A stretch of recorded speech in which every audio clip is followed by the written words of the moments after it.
Praise the Lord. आप सभी को जय मसीह की। आज हम शैतान के 10 झूठों के विषय में सीखेंगे और देखेंगे जो वो एक विश्वासी के साथ बोलता है, और ये भी देखेंगे उनको खंडन कैसे करते हैं हम। यूहन्ना रचित सुसमाचार उसके अध्याय 8 वचन 44 में यीशु मसीह ने कहा, शैतान झूठा है वरन झूठ का पिता है और सत्य उसमें है नहीं।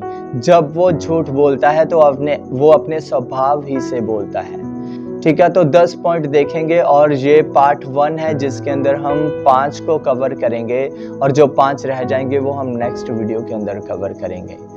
ठीक है, तो उनमें से जो सबसे पहला झूठ है शैतान एक विश्वासी के साथ जो बोलता है वो ये है कि परमेश्वर तुमसे प्यार नहीं करता।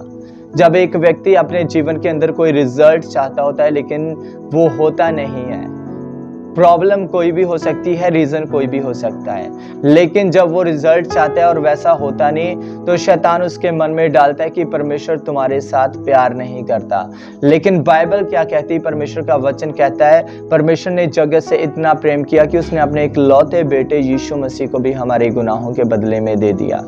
तो जब शैतान कहे परमेश्वर तुमसे प्यार नहीं करता, तो हम वचन को लेकर आते हैं और कहते हैं परमेश्वर मुझसे प्रेम करता है, इसीलिए उसने अपनी जान मेरे बदले में दी है, इसीलिए वो क्रूस पर मरा है। ठीक है, नेक्स्ट दूसरा झूठ जो शैतान बोलता है एक विश्वासी के साथ, और ये हम विश्वासियों के साथ बोले जाने वाले झूठों की बात करें, ना कि संसार के साथ। ठीक है, जो दूसरा झूठ शैतान बोलता है विश्वासियों के साथ वो ये है कि परमेश्वर ने तुम्हें छोड़ दिया है।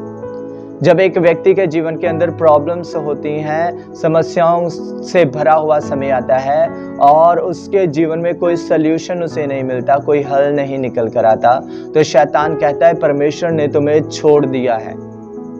लेकिन परमेश्वर का वचन क्या कहता है? यीशु मसीह कहता है ना तो मैं तुझे छोड़ूंगा ना तुझे त्यागूंगा, मैं युग के अंत तक तुम्हारे साथ हूं। परमेश्वर के वचन में लिखा है तुम्हारी दूध पिलाने वाली माँ तुम्हें भूल सकती है लेकिन मैं तुम्हें कभी नहीं भूलूंगा। तो जब शैतान कहता है कि परमेश्वर ने तुम्हें छोड़ दिया उन मुश्किल हालातों में, तब कहो उसका वायदा है कि ना तुझे छोड़ूंगा ना तुझे त्यागूंगा। तीसरा झूठ जो शैतान एक विश्वासी के साथ बोलता है वो ये है कि परमेश्वर तुम्हारी प्रार्थनाओं को नहीं सुन रहा।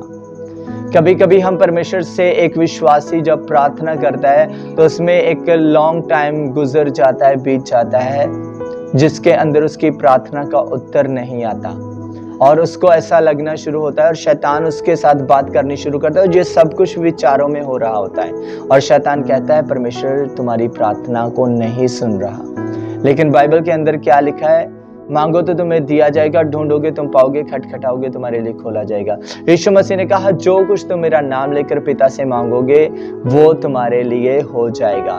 तो जब शैतान कहे परमेश्वर तुम्हारी प्रार्थना को नहीं सुन रहा, तो उसे कहो परमेश्वर के वचन में लिखा है कि जो कुछ तुम मेरा नाम लेकर पिता से मांगोगे वो तुम्हारे लिए हो जाएगा। तो परमेश्वर तुम्हारी प्रार्थनाओं को सुनता है। देरी होने का मतलब ये नहीं होता कि परमेश्वर सुन नहीं रहा या फिर वो काम होगा नहीं। देरी होने का मतलब ये भी होता है इंतजार करो, उत्तर आने वाला है। हालेलुया।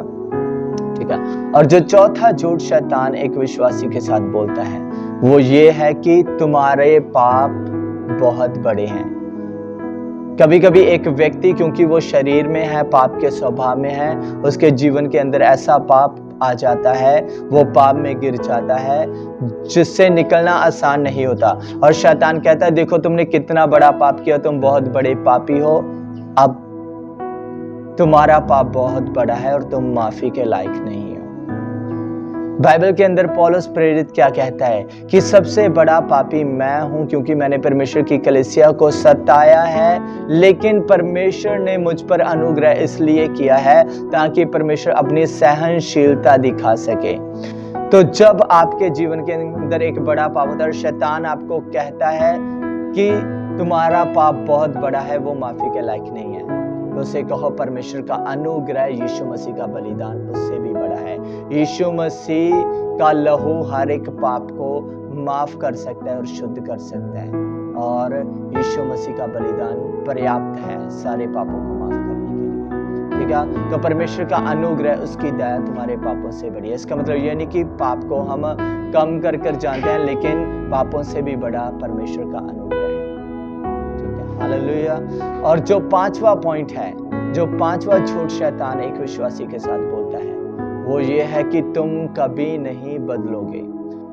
एक विश्वासी जब उसके जीवन के अंदर वो कोई ना कोई गलती करता है, उसके बाद 2-4 दिन, सप्ताह बीतता है, मंथ बीतता है, 1 महीने के बाद वो फिर से वही गलती करता है, माफी मांगता है और उसके बाद फिर से कुछ समय के बाद वही। और शैतान कहता है तुमने कितनी बार माफी मांगी, तुम फिर से उसी पाप में गिर जाते हो, तुम कभी नहीं बदलोगे। लेकिन परमेश्वर का वचन क्या कहता है? धर्मी 7 बार गिरने के बाद भी उठकर खड़ा हो जाता है।